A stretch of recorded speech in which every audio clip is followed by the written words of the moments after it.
Google, Amazon, Facebook, Apple et Microsoft. En moins de 15 ans, ces 5 superpuissances numériques américaines sont devenues des acteurs incontournables de l'économie mondiale. On n'a pas envie qu'une élite se fasse à partir du savoir sur le code. On n'a pas envie que la machine contrôle l'humain. On a envie que les humains, les humaines soient libres, soient émancipés dans le monde numérique aussi. Donc, c'est pour ça qu'on fait le logiciel. On peut tout faire avec les services Google aujourd'hui. Chercher où manger, s'informer ou même mettre un minuteur. Sauf que tout ce que tu cherches, Google le garde sur ses serveurs. Plus récemment, la question de l'exploitation de nos données personnelles à des fins marketing est venue encore une fois ternir l'image de ces mastodontes du numérique. Face à cette concentration du pouvoir technologique et financier, la question de leur régulation devient de plus en plus urgente. L'idée, c'était de dire, si vous venez chez nous, nous, on n'en a rien à faire de savoir qui vous êtes, on va pas vous espionner, on va pas regarder ce que vous faites, on va pas garder les données, on va pas revendre les données, et on a proposé, en gros, des alternatives à Doodle, à Google Doc, etc. Le problème, c'est pas est-ce que la société manque de logiciels libres, c'est est-ce que la société manque de liberté. Amis du café, bonjour. Amis des téléportations, bonjour. Amis de la police, bonjour. Des invités qui doivent arriver à 9h10 sont là depuis 9h moins le quart. C'est des gens de Framasoft. Ce sont des gens absolument redoutables. Ils vont sauver le monde. Ils vont sauver notre monde. Internet, vivre Internet libre ou mourir, comme l'on disait à la Révolution française. Vous êtes en direct, ça y est les gars. Racontez-nous qui est qui. Alors avec des cheveux, c'est Pouillou. Voilà, c'est moi. D'accord. Et sans les cheveux, c'est Pig. Voilà. Super. Et nous sommes tous les deux co-directeurs de l'association Framasoft. Quand est-ce que vous avez failli racheter Google ? Pouvez-vous nous raconter l'histoire de Framasoft ? Framasoft, ça a plus de 20 ans maintenant. À l'origine, c'était même pas une association, c'était des profs qui commencent à se partager des listes de logiciels, entre autres, sur leur intranet. Leur intranet s'appelait Framanet, et puis qui a commencé à être posté sur Internet. Et puis, il y avait une page de logiciels gratuits pour leur salle d'informatique. Et donc, cette page a commencé à avoir du succès, et donc ils en ont fait un site internet qui s'appelle Framasoft. Frama parce que une professeure de français, un professeur de mathématiques, tu vois. Ah, d'accord. Au bout de quelques années, avec la prise de conscience que derrière certains de ces logiciels gratuits, il y avait des logiciels qui étaient libres et qui donc apportaient beaucoup plus de choses.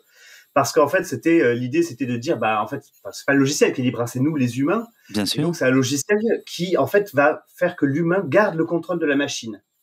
Et que la machine ne puisse pas prendre le contrôle de l'humain. C'est ça le principe. Avec un principe aussi de partage du pouvoir. Parce que, finalement, quand tu codes, c'est toi qui décides ce qu'on peut faire avec un ordinateur. Et pourquoi est-ce que l'élite qui connaît le code aurait le pouvoir sur le reste du monde? Ou les gens qui peuvent acheter l'élite qui connaît le code? Tu vois?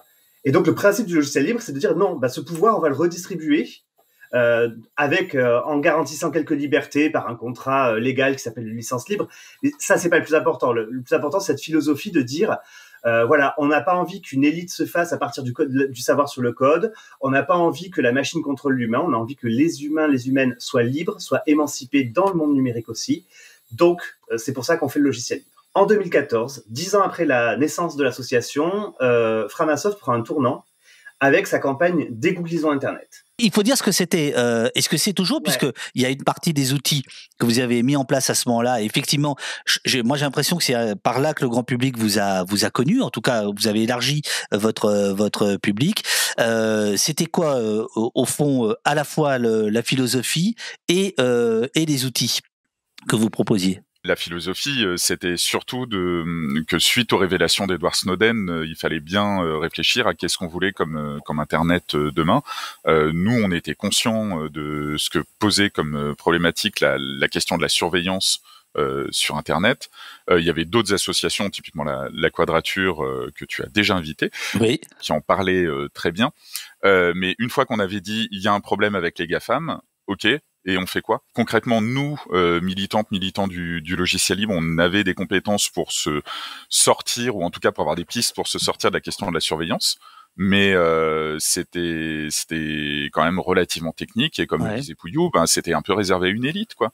Et donc la question, c'était comment est-ce qu'on fait pour rendre ça accessible aux personnes qui sont pas forcément hyper à l'aise avec Internet, Et donc, on a commencé à sortir un certain nombre de services, les Framadat, les Framapad, etc. Donc les Framamachins. Et l'idée, c'était de dire, bah voilà, si vous venez chez nous, nous, on n'en a rien à faire de savoir qui vous êtes. On va pas vous espionner, on va pas regarder ce que vous faites, on va pas garder les données, on va pas revendre les données. Et on a proposé ça petit à petit sous un grand nombre de services différents, voilà, qui vont en gros, des alternatives à Doodle, à Google Doc, etc. Et on a multiplié ça. Et pendant 3 ans, c'était une période intense. Pendant 3 ans, on a sorti quasiment un service par mois. Donc c'était du non-stop. Voilà, on a sorti plus d'une trentaine de services entre octobre 2014 et octobre 2017. Quand vous faites ça, vous devez expliquer pourquoi c'est utile et important de le faire, ou est-ce que les gens le font instinctivement, comprennent l'utilité, ou il y a besoin d'évangéliser avec vos barbes? Pas du tout. Les gens comprennent pas du tout. Et oui, il y a besoin d'évangéliser. Quand on commence en 2014, on est 1 an après les révélations Snowden. Grosso merdo, à part la petite sphère spécialisée, tout le monde s'en cogne. En 7 ans, il y a une conscientisation incroyable. À l'époque, on en était encore à Google et mon ami. Chouette, allons se retrouver sur Facebook et jouer sur Facebook, etc. Et j'adore le dernier Apple. Aujourd'hui, on en est à Google. Putain, je peux pas faire sans. Facebook, c'est un mal nécessaire. Enfin voilà, il y a des prises de conscience. Partout, dans énormément de sphères. Il a fallu aller évangéliser, c'est-à-dire faire des conférences pour expliquer c'est quoi le problème avec la centralisation de tous nos usages sur des très grandes plateformes. En quoi est-ce que ça peut poser des problèmes sur tout un tas de niveaux, c'est-à-dire qu'à la fois il y a une domination qui va être technologique, qui va être économique, qui va être politique ou culturelle, et avec cette difficulté de ne pas être hyper anxiogène. Parce que quand tu décris le monde que nous préparent les GAFAM, l'internet que nous font. Tu vois, d'ailleurs, il s'en va. Tu vois, tu sais ce que je suis en train de faire? Je suis en train d'aller chercher ma carte bleue pour m'abonner quand même au poste. Wow, oh la vache, extraordinaire. Est-ce que cet aspect gauchiste de Framasoft que vous revendiquez, est-ce qu'il est central? L'aspect gauchiste, ça a été aussi un cheminement. Oui. Tu vois, parce que on vient d'une culture dans le code et tout ça où il y a le côté un outil c'est neutre. Ouais. Il a fallu déconstruire tout ça. Un outil n'est pas neutre, vu que tout est politique. Voilà, un outil influence les comportements, etc. Et on le voit vachement bien aujourd'hui. Mais quand tu as une activité militante, il y a forcément un moment donné où cette activité militante te change. C'est-à-dire que forcément, à force de lutter au départ pour les questions de liberté logicielle, dont moi, très sincèrement, pendant 10 ans... Enfin, on va dire, ouais, c'est ça, jusqu'aux révélations de Snowden. Pour moi, le problème, c'était comment est-ce qu'on met du logiciel libre dans la société. Ça allait pas beaucoup plus loin que ça. Et puis, bah, quand t'arrives à creuser un peu le truc, tu te dis, ouais, mais en fait, le problème, c'est pas est-ce que la société manque de logiciel libre, c'est est-ce que la société manque de liberté. Et puis, bah, où est-ce qu'elle manque de liberté? Si des gens, par exemple des fachos, viennent utiliser vos outils pour la même raison, c'est-à-dire en disant on veut que notre vie privée soit respectée. Est-ce qu'ils viennent déjà? Est-ce qu'ils utilisent vos outils? Comment vous faites par rapport à ça? La problématique qu'on va avoir, c'est qu'on ne surveille pas. Donc il y a pas à l'entrée quelqu'un qui dit t'es facho, tu rentres pas, vu qu'on a personne à l'entrée. Voilà. Donc c'est la problématique est là. C'est plutôt quand on s'en rend compte que là, bah du coup, on sort. Il y a un exemple assez intéressant. Donc nous avions, ça n'est plus le cas, nous avions un raccourcisseur d'URL, oui. Framalink. Comme ça, quand tu as une URL un peu trop longue, bah tu vas sur Framalink et tu peux même la personnaliser. Et je crois que c'était Génération Identitaire qui l'avait utilisé pour faire le lien d'invitation sur leur Telegram. Putain. Et donc, voilà, dès qu'on nous l'a sorti, on a fait aïe, on a fait non, et ça a été mais unanime et direct dans l'assaut, il n'y avait pas eu de questions, tu vois. Ça a été ok, qu'est-ce qu'on fait? Bah non, et on a pris l'URL et on l'a redirigé vers bonjour, nous ne faisons pas ce service-là, cela contrevient à nos conditions générales d'utilisation. Voilà, parce que, enfin voilà, non, nous, le fascisme, clairement, c'est non. En fait. Oui, mais alors à ce moment-là, ça veut dire que la neutralité du net, la neutralité de l'outil, qui est quand même un des piliers effrité certes, mais un des piliers en tout cas. Attention, Non, la neutralité du net, ça veut pas dire que l'outil est totalement neutre. Ça veut dire que on privilégie pas certains services sur d'autres. Sur d'autres. Mais là, c'est ce que tu fais. Mais du coup, tu privilégies pas un service, tu privilégies une qualité de service ou l'accès à un service. Et du coup, pour moi, c'est pas du tout la même chose parce qu'on n'est pas un fournisseur d'accès à Internet, donc on ne remet pas en cause la neutralité du net. Par contre, effectivement, on est un service avec des humains dedans et des humains qui n'ont pas envie de voir des fachos utiliser nos services. Donc, on n'a pas trop de soucis à dire, en fait, vous n'êtes pas les bienvenus. À partir du moment où ils ont été identifiés, on voit qu'ils utilisent les services, et on est même plutôt sympa parce qu'on leur rappelle que c'est du logiciel libre et que s'ils veulent utiliser leur internet à eux avec leur service à eux, globalement, nous, on va pas les en empêcher, mais pas avec nos services. Et il y a vraiment une différence, c'est Olivier Erchild à Fordance, le blog Affordance, aujourd'hui affordance.framasoft.org, on est fiers de l'héberger d'ailleurs. Oui, il est très favorablement connu de nos services, il est déjà venu celui-là aussi, tiens. Tu m'étonnes. Il explique bien la différence entre la liberté d'expression et la liberté de plateformisation. Oui. Ça n'est pas parce que je respecte ta liberté d'expression que j'ai le devoir de me mettre à genoux pour te servir de plateforme. Quand on arrive à ce niveau-là, est-ce que on a des contacts avec la police, par exemple, ou la justice, qui te dit, tiens, dites donc, là, il y a des gens qui utilisent vos services, on a besoin de savoir qui est qui. C'est déjà arrivé, ça arrive pas très très souvent, heureusement. Je vais donner le cadre général et je vais donner aussi donc le cadre général, c'est que on étudie. Quand on reçoit un papier, des flics qui nous disent, on aurait besoin de savoir qui a utilisé ce lien Framalink, qui a créé ce lien Framalink, donc le raccourcisseur d'URL par exemple dont parlait Pouillou, ou quelles sont les personnes qui ont utilisé Framapad, ce Framapad à tel moment, etc. Donc nous on essaye, la première chose c'est qu'on essaye déjà de savoir, ok, mais en fait vous voulez quoi comme information et pour quelle raison. Alors la raison, ils sont pas toujours obligés de la donner, mais la plupart du temps, ça se passe plutôt bien. On leur dit, on veut bien regarder nous de notre côté. Par contre, avant de vous fournir une quelconque information, est-ce que c'est possible de savoir dans quel cadre vous voulez cette information? Donc d'habitude, ils n'hésitent pas à expliquer. Et pour te donner un ordre d'idée, ça peut être très très large comme motif. Ça peut être des élèves qui ont insulté leur prof sur Framapad, donc qui m'ont traité de nom d'oiseau particulièrement désagréable. Et du coup, la prof souhaite porter plainte auprès des services de police parce que et elle veut savoir qui a rédigé et du coup la police déroule une enquête et du coup ils ont besoin de savoir qui a rédigé. Dans ces cas-là, en fait, pour nous c'est plutôt simple. En fait, on n'a pas les infos. Éventuellement, il va nous rester des logs, donc des restes de journaux informatiques d'archives qui vont dire tel jour à telle personne il y avait telles adresses IP sur tel pad. Mais globalement, sur les chats ou dans les pads, on va pas forcément avoir beaucoup d'infos puisque le service est by design presque aussi agnostique de qui utilise et ignorant plutôt bien sûr qui utilise ce service. Après, il y a des cas plus complexes. Auquel donc quand on estime que c'est la requête est pas forcément justifiée, on va essayer de s'en expliquer avec les services de police pour dire en fait nous on n'a pas telle et telles infos et souvent ça s'arrête là. En fait ils font, j'ai envie de dire, ils font leur boulot où ils essayent de demander des infos et c'est à nous de faire le tri dans c'est quoi les infos, est-ce que c'est pertinent ou pas.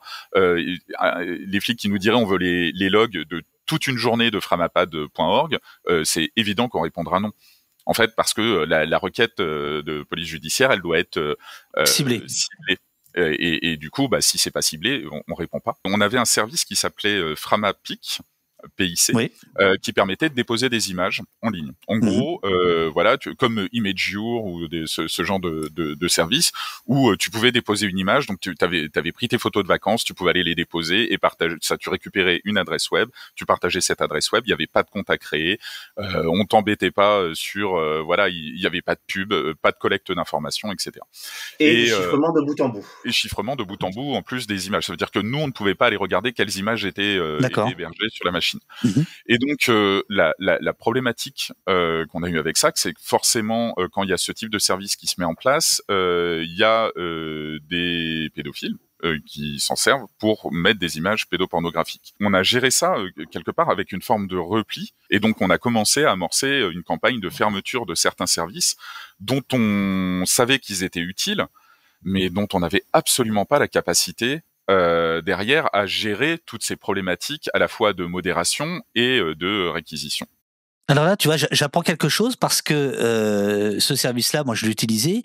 Et alors, j'avoue que je ne lis pas forcément toute la littérature belle, dense, riche de Frama. Et donc, de temps en temps, je vois des services disparaître. La solution à ça, finalement, c'est plutôt la décentralisation.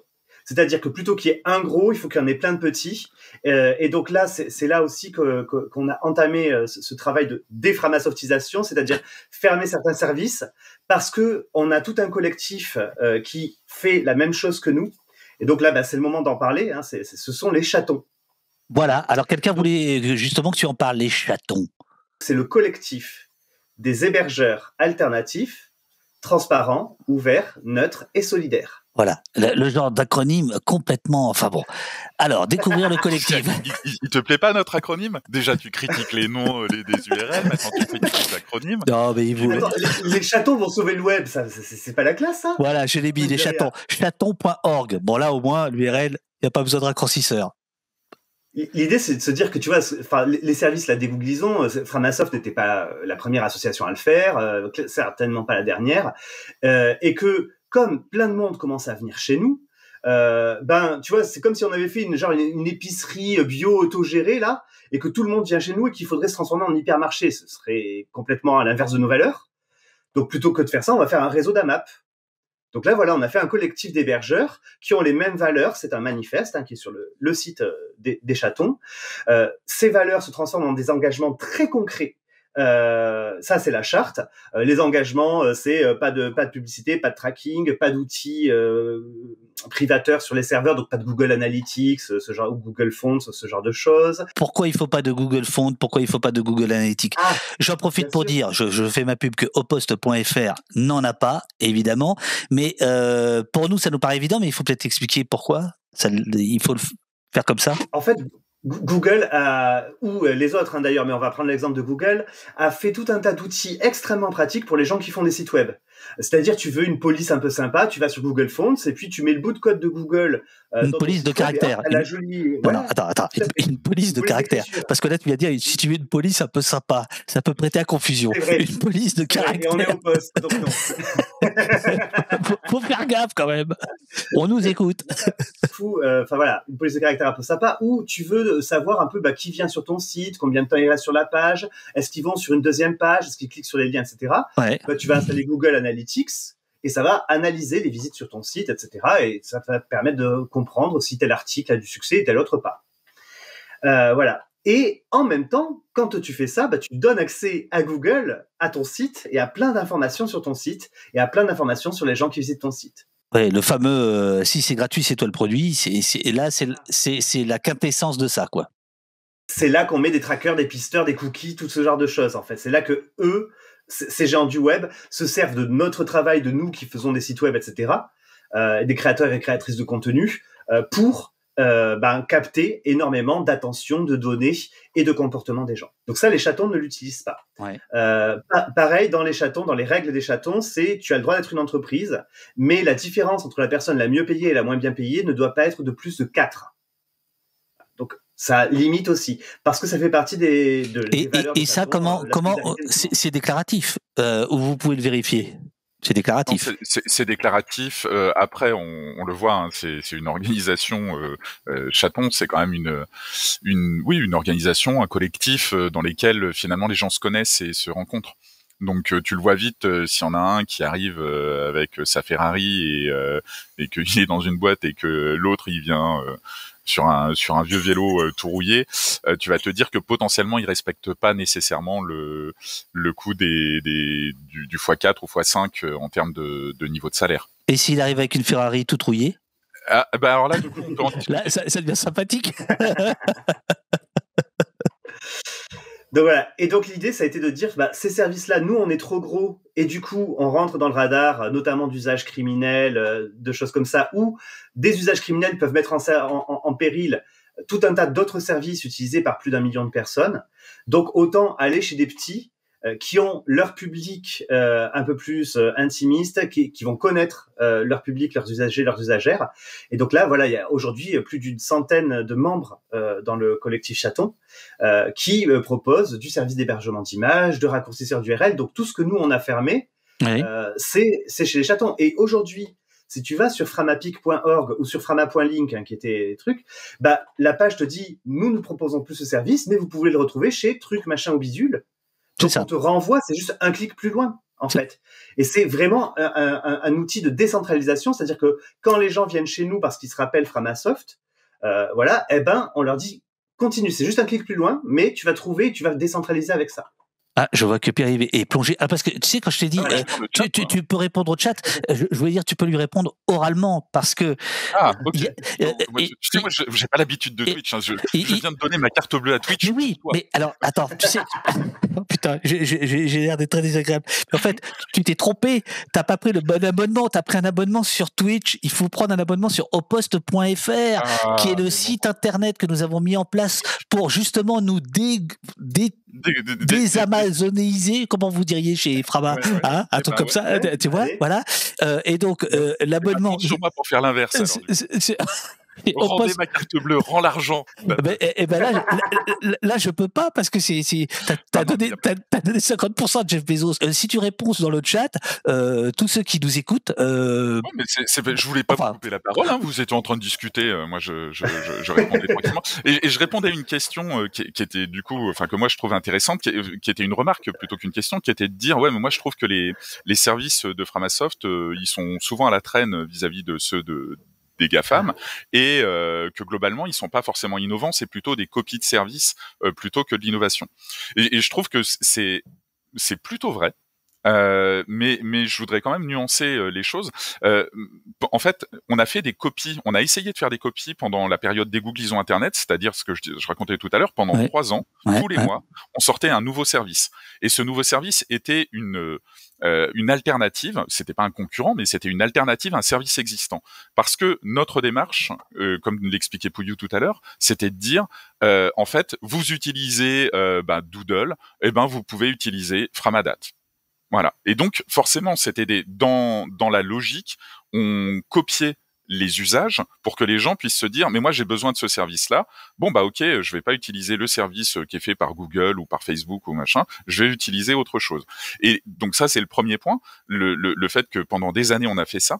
Le deuxième point, c'est que on n'a pas du tout les mêmes moyens qu'un Google ou qu'un Amazon, même si là je cofinance Amazon, et donc c'est sûr que si on prend le cas de Peertube dont on reparlera tout à l'heure, mais Peertube c'est un développeur, même pas à temps plein.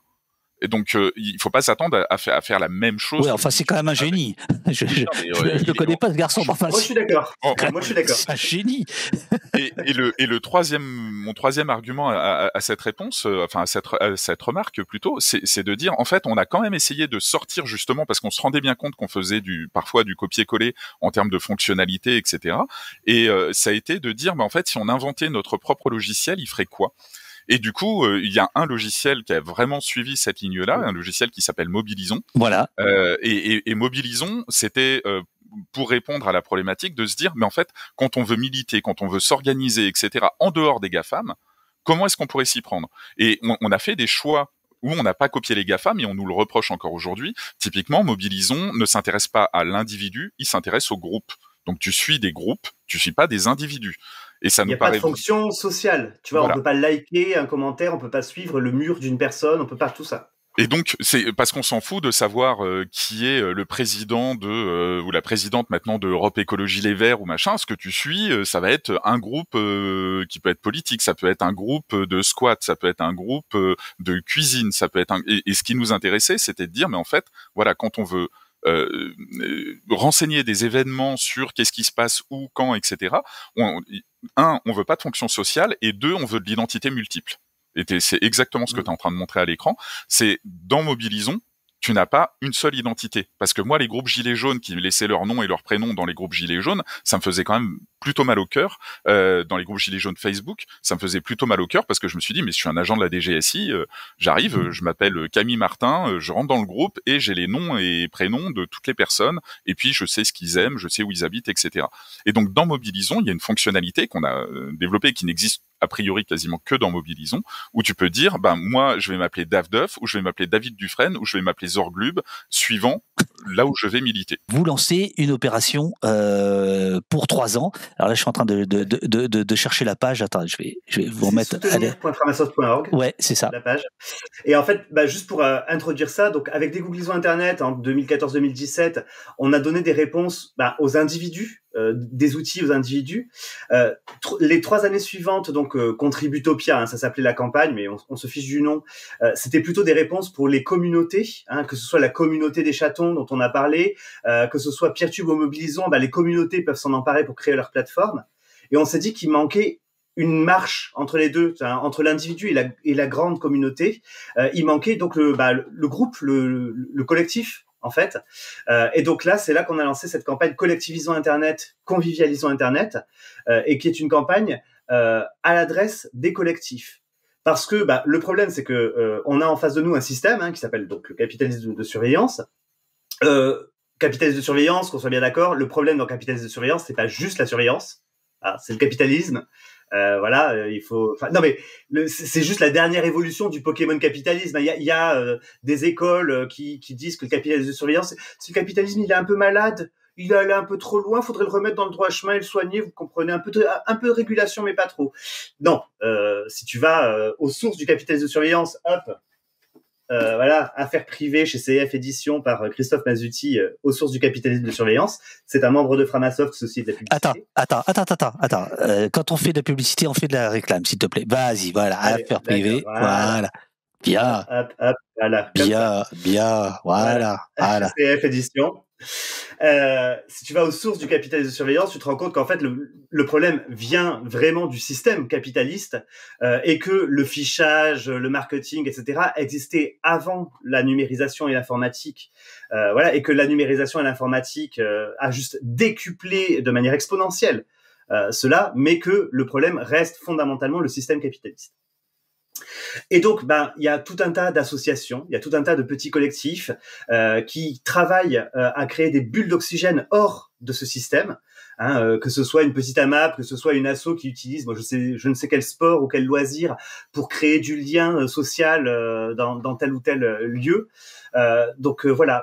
Ces associations-là, quels outils elles ont aujourd'hui pour s'organiser, pour se gérer, à part des Google Workspace, par exemple. Du coup, c'est ça qu'on va essayer de travailler pendant 3 ans.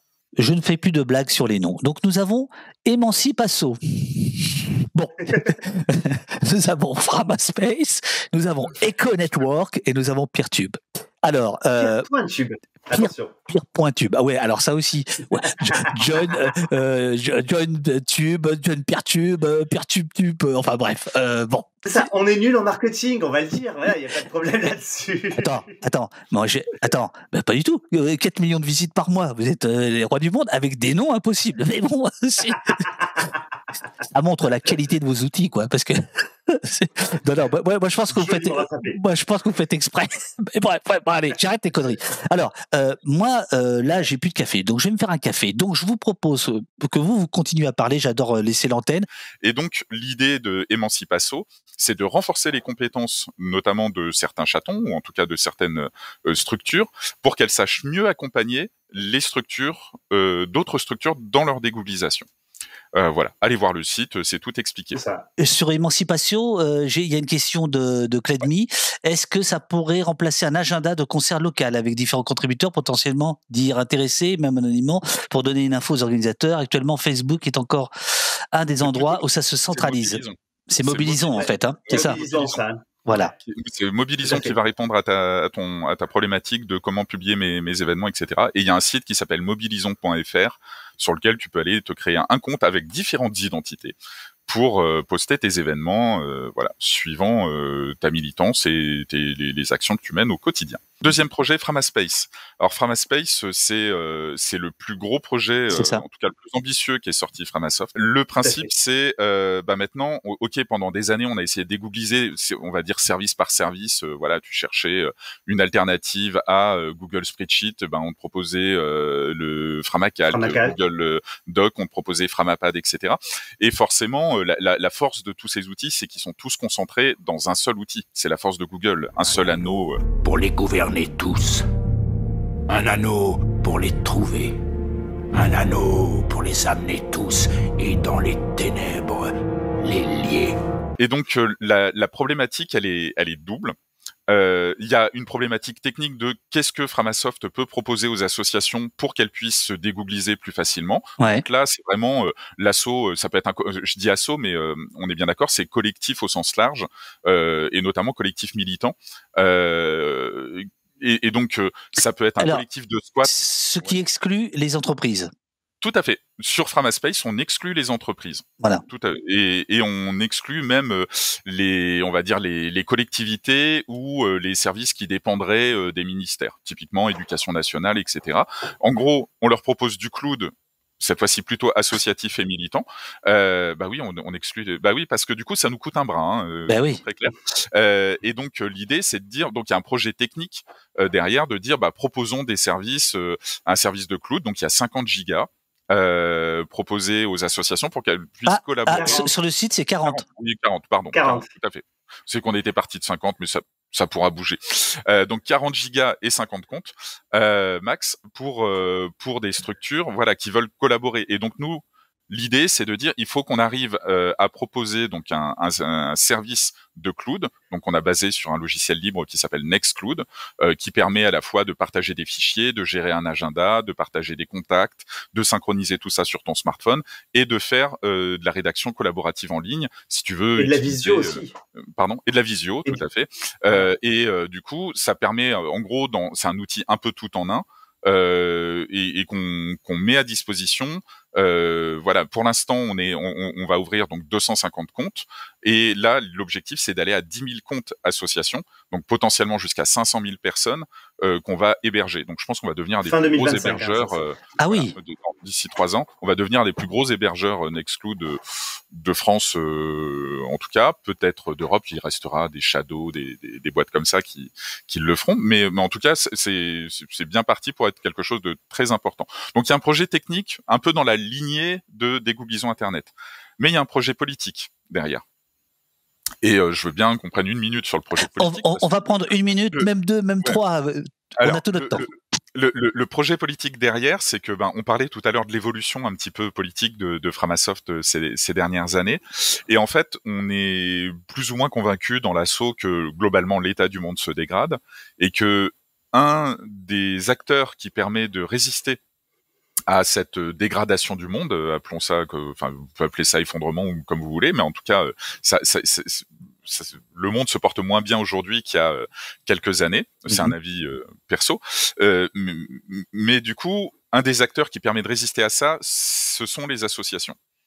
Et alors les associations et les collectifs, c'est au sens très vaste. Ça peut être un jardin partagé, ça peut être une asso d'aide aux malades qui ont de personnes qui ont des maladies psychiques. Ça peut être une asso de soutien à un collectif de squat. Ça peut être des structures, diverses et variées. Mais en tout cas, c'est un peu le filet social. Qui permet à plein de gens finalement de manger. Enfin, je sais pas si on prend les restos du cœur par exemple.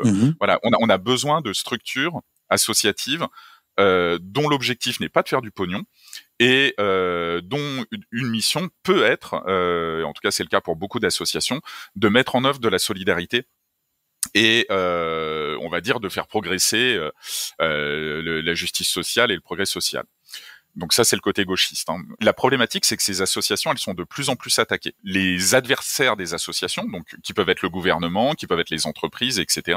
Parfois, les associations et les entreprises sont partenaires, mais c'est pas toujours le cas. Et on assiste ces dernières années à une baisse globale des subventions publiques. On assiste à une marchandisation du secteur associatif. Il y a des lois type contrat d'engagement républicain qui débarquent et tout ça fait qu'il y a plein d'attaques sur les libertés associatives et on voulait démontrer avec Framaspace que les associations, elles pouvaient relever la tête. Enfin, vraiment, moi, c'est comme ça que je le vois. C'est soyons fiers d'être des assos, parce que le gouvernement et notamment la Macronie vraiment vise à dire non, mais les associations, c'est bien pour faire un club de bridge.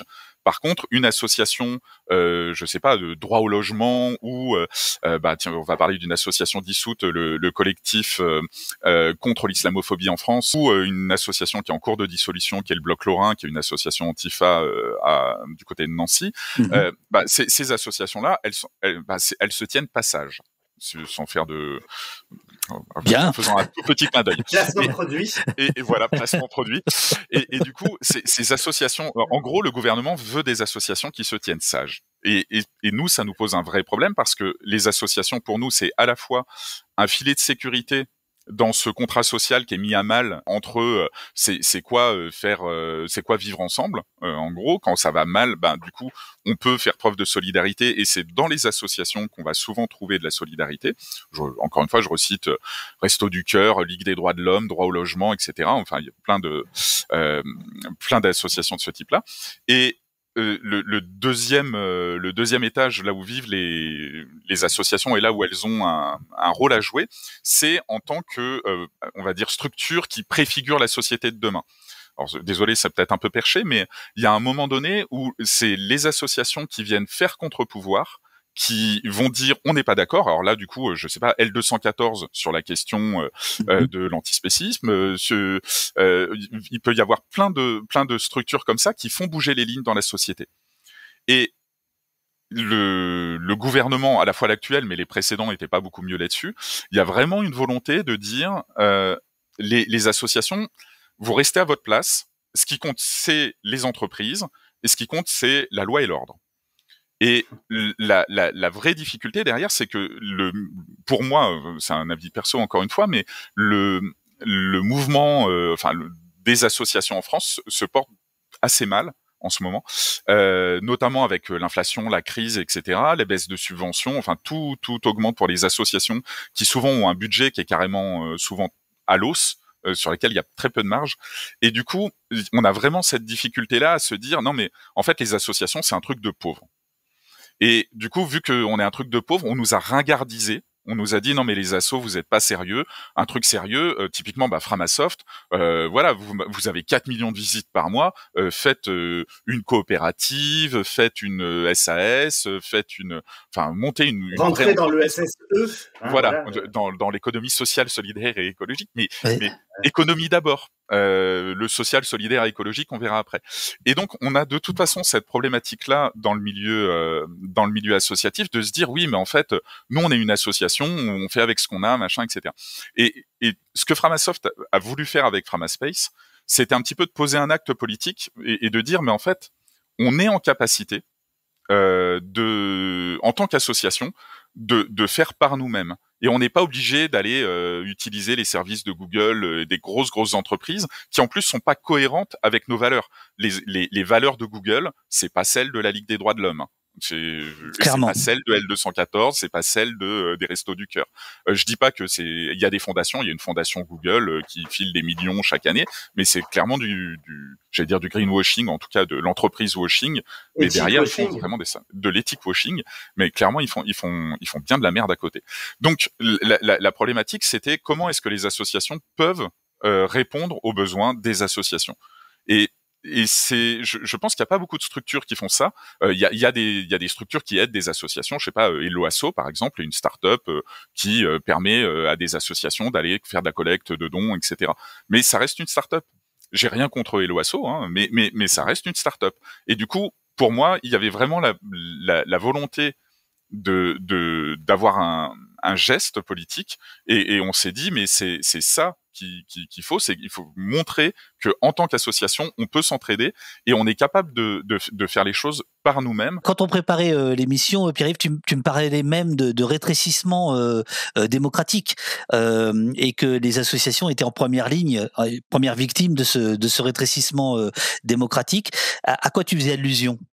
Alors, le rétrécissement de l'espace démocratique, tu peux le voir même au niveau européen, voire au niveau mondial, mais en tout cas, c'est, je sais pas, des associations queer hongroises qui se font défoncer physiquement parce que voilà, il y a un gouvernement en Hongrie qui a dit non. Nous, on veut pas enfin, on est contre de toute façon les personnes qui revendiqueraient d'autres sexualités que la sexualité normée et reconnue par le gouvernement, quoi. Et là, du coup, c'est à partir du moment où tu commences à attaquer les associations lorsqu'elles essayent de revendiquer des droits pour les personnes. T'as nécessairement un rétrécissement de cet espace démocratique. Alors là, du coup, on revient à un niveau plus franco-français.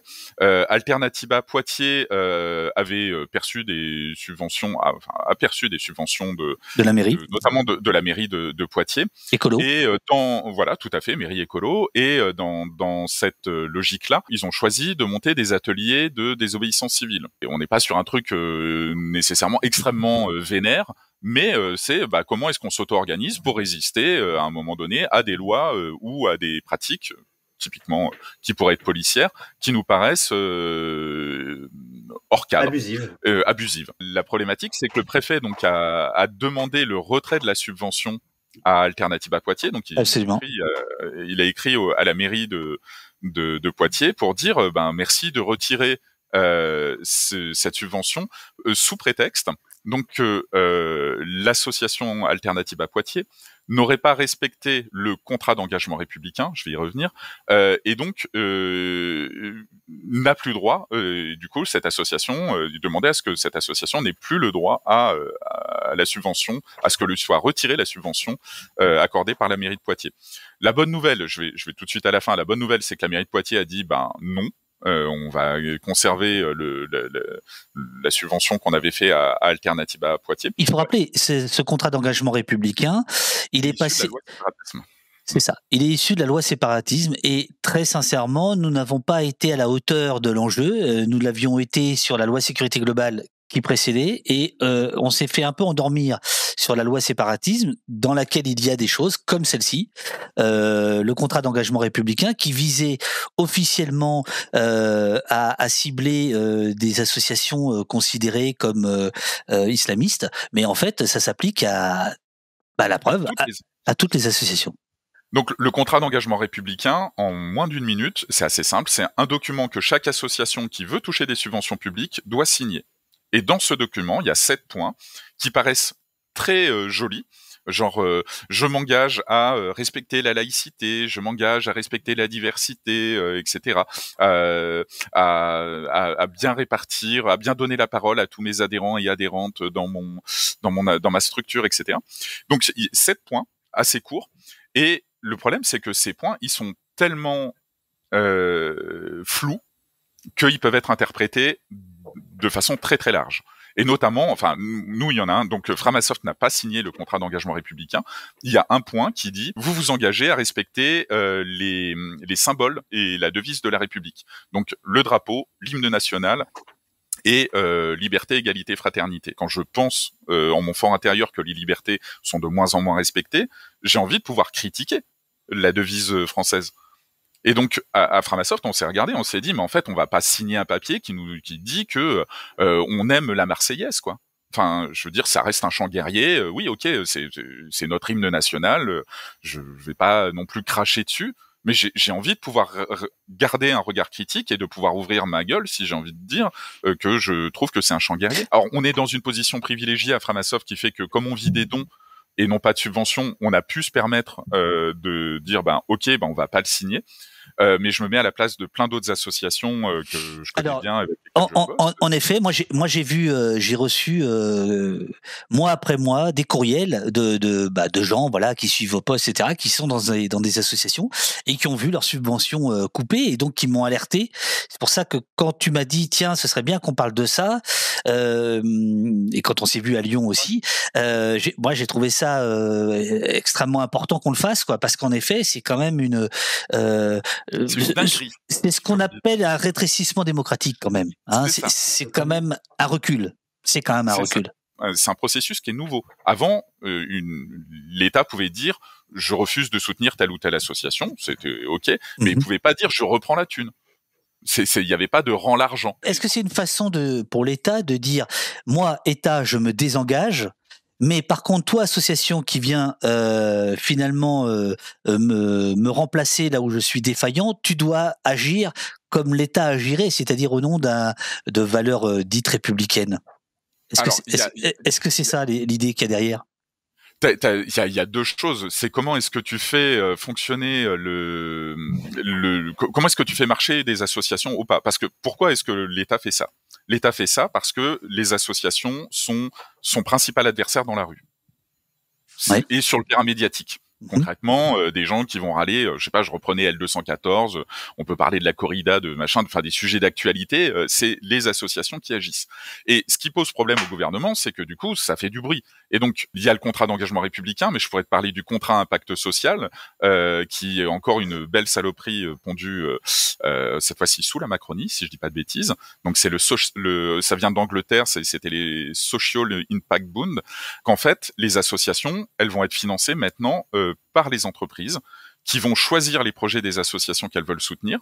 Et donc, plutôt que ça soit l'État qui se dise, par exemple, les Restos du Cœur, c'est une association importante, les Restos du Cœur répondent à une mission à laquelle l'État répond mal. L'État considère, notamment la Macronie, que des associations typiquement comme Framasoft devraient être des entreprises. C'est ça. Le fait qu'on reste une association, pour eux, il y a quelque chose qu'ils ne comprennent pas.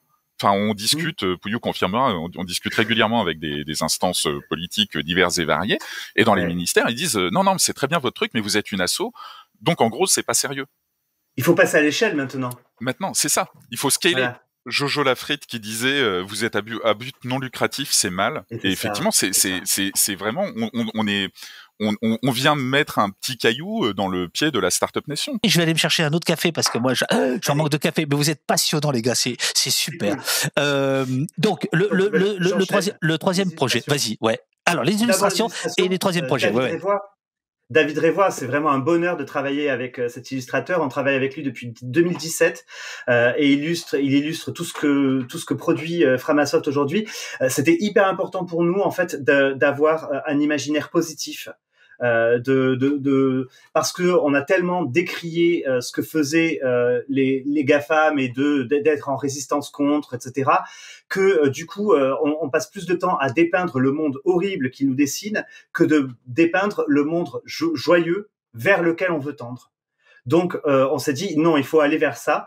Et donc, on a demandé à David Révoy de nous aider pour ça. David Révoy est un illustrateur connu du monde libre, puisque toutes ses illustrations sont sous licence libre CC BY. Ça signifie qu'il suffit juste de citer que c'est fait par David Révoy pour les utiliser. C'est notamment l'auteur du webcomic Pepper and Carrot, la sorcière aux cheveux noirs et son petit charou. Et c'est vraiment formidable. Ce mec fait un travail magnifique. EcoNetwork, c'est un projet qui nous a été proposé par les CMEA France. Les CMEA, c'est un réseau d'éducation populaire, alors plutôt d'éducation nouvelle. Mais voilà, où l'idée, c'est vraiment d'apprendre ensemble, où chacun et chacune peut apporter ses savoirs, apprendre ensemble et en faisant. Et EcoNetwork, c'est un projet européen, donc c'est un acronyme en anglais pour Ethical, Commons, Human and Open Source Network, un réseau autour de l'éthique, des communs et de l'open source, donc du logiciel libre.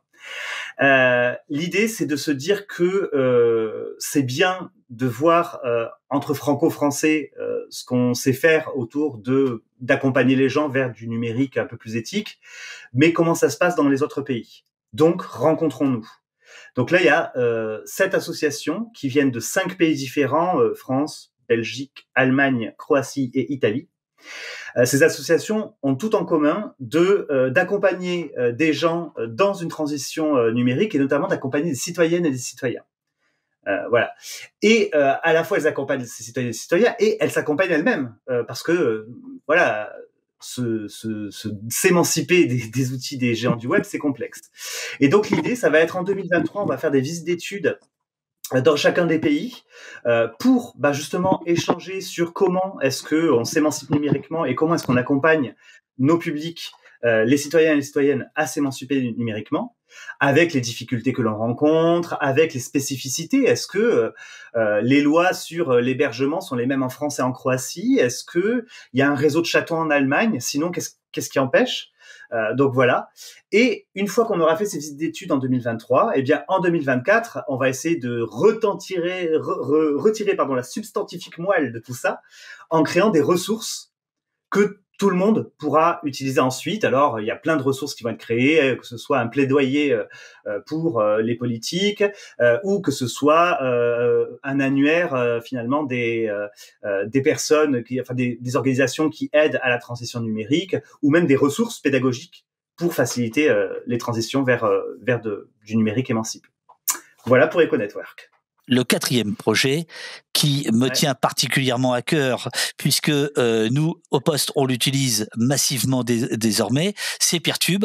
Je suis en train de le chercher. Ah bah oui, je suis con, j'étais dessus. Voilà, il est là. Créer une vitrine de Peertube avec peer.tube. Alors, il faut d'abord dire ce que c'est que Peertube. Alors, dans dégooglisons Internet, on s'est dit, tiens, on va changer 30 services, on va mettre des alternatives face à 30 services des gens du web. Un qu'on n'a pas réussi, c'est YouTube. YouTube de Google, on n'a pas réussi à faire une alternative parce que le problème, c'est que si tu veux héberger un truc de vidéo sur ton serveur, soit tu vas devoir avoir les moyens de Google et la ferme de serveurs de Google pour accueillir les vidéos du monde entier. Ouais. C'est un peu compliqué quand même, c'est cher. Soit tu vas être tout seul dans ton coin avec tes petites vidéos et tout le monde s'en cogne et personne ne saura te trouver. Comment est-ce qu'on déconstruit ce problème-là ? Eh ben, nous, on a trouvé cette solution donc en s'alliant et en embauchant un développeur qui s'appelle Chocobuzz avec 3 Z, s'il vous plaît, un O et 3 Z. Chocobuzz, il a créé un logiciel qui s'appelle Peertube, et ce logiciel, en fait, quand tu l'installes sur un serveur, ça te permet de créer une plateforme à la YouTube. Sauf que pour pas être isolé sur ta plateforme à toi, eh bien, tu peux te fédérer avec d'autres plateformes Peertube.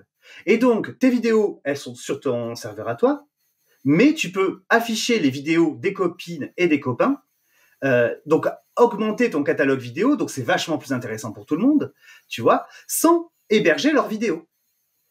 Il y a un autre problème quand tu héberges des vidéos, notre problème technique, c'est le succès.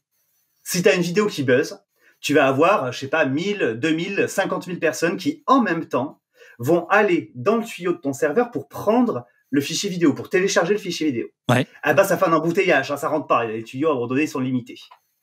D'accord ? Pour éviter ça, eh bien, Peertube fait une diffusion de 2 manières. La diffusion normale par le tuyau, mais aussi quand moi je regarde la vidéo et quand Pig regarde la vidéo. Là, il regarde que le chat, là, Pig. Il s'en fout de ce qu'on fait. Il est fasciné par le chat, il est VIP, il voit son petit diamant, il est là, tac, tac, tac.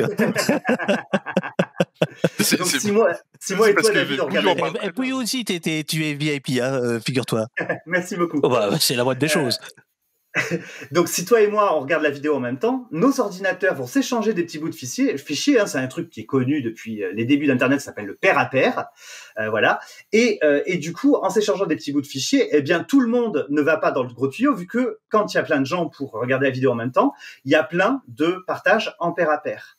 Et donc, avec ces 2 astuces-là techniques, ça permet en fait de démocratiser le fait d'héberger une plateforme vidéo, de ne plus avoir les besoin des moyens d'Amazon ou de Google pour être une plateforme de vidéo, mais finalement une communauté, un collectif, un média comme Blast, par exemple, peut s'autonomiser et héberger sa propre plateforme de vidéo sans être isolé dans un coin d'Internet, sans avoir à payer follement une ferme de serveurs. Alors, donc si je comprends bien, Blast ou Opost, on n'utilise pas Peertube exactement pour ce que ça devrait être. On l'utilise comme un endroit où on héberge nos vidéos pour être tranquille, où il y a pas où on sait que les gens qui les regardent ne sont pas traqués. Il y a pas d'annonceur derrière, donc il y a beaucoup moins de risques de censure qui serait une censure douce, une censure commerciale et ainsi de suite. Mais ça c'est l'utiliser pour l'étape 1 de Peertube en fait. Si. Oui et non, il n'y a pas de bonne ou de mauvaise utilisation. Je ne dirais pas qu'il y a de bonne ou de mauvaise utilisation de Peertube. Merci. Pour les gens qui aiment la référence. Voilà. L'idée, c'est que nous, on propose le fait qu'ils puissent faire tout cela. Et en effet, il y a des personnes qui vont l'utiliser de manière plus ou moins isolée. Je connais par exemple une communauté de langue des signes française qui souhaite vraiment que ce soit réservé à la communauté sourde, parce qu'il y a une culture sourde, parce qu'il y a des choses comme ça. C'est ça. Et donc, qui utilisent Peertube en interne. Et c'est totalement OK. T'es pas obligé de te fédérer ou de t'ouvrir au public ou de choses comme ça. C'est un outil. On peut dire que tu es libre. Oh bah tiens, par exemple. Oh là là. Donc n'importe qui un peu doué peut monter son instance, sa plateforme. Tout à fait. Tout à fait. Ou tu peux aller te connecter, par exemple, chez des chatons qui proposent du Peertube et des instances préexistantes. Il y a le chat qui je trouve soulève une bonne question. Au moment où il y a une censure larvée, voire affichée sur certaines plateformes comme YouTube, comme Twitch, etc. Est-ce que vous ne craignez pas qu'il y ait tout d'un coup plein de gens qui arrivent sur Peertube, et y compris des gens qui proposent un contenu qui ne serait pas raccord avec vos valeurs dont on parlait au début? Ah mais il y en a déjà. Il y en a déjà plein. En fait, faut pas se leurrer. Évidemment que dès que tu proposes une alternative aux plateformes géantes, tous ceux qui se font virer, qui se sont déjà fait virer des plateformes géantes, vont tester l'alternative. Et ça a été très très dur et long et complexe pour nous de trouver comment essayer de s'en prémunir. Moi, je trouve que vous en sortez super bien, mais est-ce qu'il y a des moments de découragement parfois dans votre équipe sur cette question-là, hein, je veux dire sur le fait que... Alors, tu sais quoi, il peut y avoir des moments de découragement, mais les meilleurs encouragements, ce sont parfois les petits faf et les larmes de faf qui nous les donnent. C'est pas gentil de dire ça, et là je vais pas être gentil. Tu vois, enfin, quand on a vu sur Reddit des gens gueuler en disant « Framasoft, they are just French communists », comme une insulte, ce sont que des communistes français, t'es là. Bon, on pourrait peut-être aller plus loin que le communisme, je sais pas, où on va être un peu plus varié, tu vois, il y a plus de diversité dans les gauches, donc pourquoi pas, mais allez, on va prendre, c'est pas problématique. Et t'as raison, enfin, sur la question du découragement, évidemment, que parfois c'est difficile. Parce que, enfin, notamment quand une partie de ton combat c'est de lutter contre des boîtes qui font, qui sont juste les plus grosses capitalisations boursières mondiales. Puis du coup, c'est pas juste une, tu vois. Avant, dans le logiciel libre, l'ennemi c'était Microsoft. Maintenant, on voit bien, comme le disait Pouillou, c'est à la fois Google, Apple, Facebook, Amazon, Microsoft, mais c'est aussi Twitter, Airbnb, bien sûr, Uber, etc. Et donc, je pense, enfin, c'est très sombre, mais je pense qu'on ne gagnera pas cette lutte directement. Par contre, le fait de dire on est là, on existe, et je parle pas que de Framasoft, hein, je parle de tous les gens qui militent, mais le fait de dire on est là et on existe, pour moi est déjà un truc suffisant pour préparer la suite. Parce qu'à un moment donné, ce système ne va plus pouvoir durer très très longtemps. On est censé être, je sais plus, la 5e ou 6e puissance mondiale. On nous parle de coupure d'électricité, une inflation à 15%. Enfin bon, il y a un moment donné où tu te dis, en fait, à un moment donné, on arrive au bout de ce système-là, qui va tirer encore. Enfin, je suis pas sûr qu'il rompe d'un coup, mais du coup, nous, en faisant, là cette fois-ci je parle pour Framasoft, mais en faisant ce qu'on est en train de faire, on essaye de montrer que on peut s'auto-organiser, l'autogestion ça marche, etc. C'est compliqué, ça demande des efforts, etc. Donc oui, il y a des moments de découragement quand tu vois à côté des gens qui s'en foutent et qui vont prendre leur SUV pour aller acheter leur baguette de pain à 300 mètres. Ouais, des gens qui se posent pas la question et qui vont dire non mais je vais utiliser une intelligence artificielle pour aller faire fonctionner mon distributeur de croquettes pour chat. Moi, franchement, ça me fait mal au cœur, quoi. Mais même si on est découragé, en fait, le fait, moi je trouve que Pouillou parlait des larmes des faf qui, pour lui remontent le moral. Moi, ce qui me remonte le moral, c'est de voir d'autres gens à côté s'organiser dans d'autres collectifs et d'autres militances. Et du coup, moi je trouve que c'est de la scène. C'est pas de la compétition, mais du coup c'est des exemples de gens qui se disent ok, ben alors moi sur le mouvement climatique je vais faire ça, moi sur les violences policières je vais agir ici, et ben voilà, en fait tu te dis ben on va pas rester à la traîne et on n'a pas envie de baisser les bras parce qu'on sait pour qui on le fait et on sait pourquoi on le fait. Parlons un petit peu d'argent. Vous vivez d'amour, d'eau fraîche et de dons. C'est bien ça. Tu parlais du Dan James Bond tout à l'heure, Pig. Oui, j'avais fait le calcul sur le Dan James Bond. Le budget annuel de Framasoft, qui est à peu près de 600 000 €, c'est 12 secondes du dernier James Bond, budget marketing inclus, je vous ai inclus le budget marketing. Voilà. Donc, c'est 12 secondes du dernier James Bond. Et là, on voit bien qu'il y a 2 choix de société, quand même. Ouais. Voilà. Et donc oui, Framasoft vit des dons, donc c'est 98,5% de nos budgets parce qu'il y a la vente de 3 bouquins, de 3 broutilles comme ça. Dans ces dons, il y a des dons de fondation, mais c'est principalement des dons de particuliers. Notre budget, c'est 87,5% des dons de particuliers. Et donc, n'hésitez pas à nous faire un don, ça nous aidera énormément.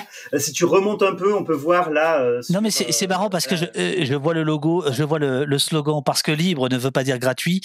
C'est effectivement toute l'ambiguïté de tout ça depuis toujours, quoi. Voilà. Mm-hmm. C'est ça, et c'est comme ça qu'ils nous ont piégés, en fait. C'est-à-dire que, regarde, c'est gratuit, et en fait, on est devenu finalement les vaches à lait, le bétail des GAFAM. C'est-à-dire qu'ils nous fourrent dans le gosier leur foin attentionnel enrichi à la pub, d'accord ? Et derrière, ils vont nous traire comme ça nos comportements. Je dis plus, moi, données personnelles, parce que c'est pas quelque chose qu'on donne. Je veux dire, c'est... Notre âge, notre numéro de téléphone, ça coûte 15 centimes. Tout le monde là, c'est fini. D'accord ? Ce qu'ils veulent savoir, c'est quel ami m'influence, quel est mon état mental actuellement, où est-ce que je vais et chez quel médecin je vais, tu vois ? Et pourquoi est-ce que j'y vais ? Avec quoi je me connecte ? Est-ce que je voyage beaucoup, etc. Est-ce que je change de téléphone régulièrement ? Carnet de contact. Voilà. Tout à fait. Aujourd'hui, par exemple, un des exemples les plus affreux qu'on a eu récemment, c'est les applications de gestion de règles pour les personnes qui ont un utérus, qui sont aussi, qui parfois vont avoir un lien avec le GPS. Et aujourd'hui, les néoconservateurs états-uniens payent $160 les informations pour identifier des femmes qui étaient enceintes, vu que les règles se sont arrêtées, etc., et qui se seraient rapprochées un peu trop près d'un planning familial ou d'une clinique anti-avortement, vu qu'il y a des lois contre elles, tu vois, et qu'on pourrait les inculper. Ils payent $160, ils ont l'identité de ces personnes. Et quand tu notes le début de tes règles, tu te dis pas, mais tiens, le GPS aussi va être au courant. Ça, c'est des comportements, c'est pas quelque chose qu'on me donne, tu vois. Je vais vous laisser parce que moi j'ai un autre rendez-vous à faire. Voilà, c'est ça. Je te laisse terminer, voilà. Allez. C'était un bonheur de te recevoir, de te revoir. Et je vous laisse terminer tranquillement. Bon, merci et bravo. Et bravo. Ciao. Merci. Ciao. Merci. Dernier point, je profite que tu sois là. Nous, notre but là depuis 2-3 mois, c'est de nous émanciper le plus possible des plateformes. Ouais. À terme, j'adorerais ne pas passer par Twitch, ne pas passer par Amazon. Ça va être possible quand ? Ça dépend de plein de choses, en fait. Ça dépend de quels sont tes besoins, de quels sont tes usages. Mais en fait, il faut jamais penser, pour tout le monde, là, sa dégooglisation, utilisons ce mot-là, il faut jamais la penser comme un switch. C'est une transition, ça prend du temps. C'est ça. À moins que tu sois hyper fan de tout ça et que tu veuilles tout jeter et tout faire, ça peut être un choix et c'est ok, tu vois. Mais faut le penser en termes d'étapes, une marche après l'autre. Quand les gens disent comment je fais pour me dégoogliser, la première chose que je leur réponds, c'est lentement. Un pas après l'autre. Oui, c'est étape par étape, quoi. Il est temps de se dire au revoir. C'était un bonheur de vous entendre tous les deux et à travers vous la vingtaine de permanents, c'est ça. Et puis 10 comment salariés. 10 salariés, c'est ça. 10 salariés, c'est tout. Et des centaines de contributeurs, etc. Il y avait plein de questions dans le chat. On a essayé d'y répondre le plus possible. On renvoie à Framasoft. Où est-ce qu'il faut aller exactement ? Tu l'as dit tout à l'heure. Contact.framasoft.org pour nous contacter. Utilisez les outils de Framasoft. Ils valent tous les autres. Ils sont faits avec du cœur et de l'amour. Voilà. Bonne journée à vous tous. Bonne journée à vous tous. Tiens, le chat, tu veux pas venir ? Et je reprends l'hélicoptère de Au Poste. À bientôt.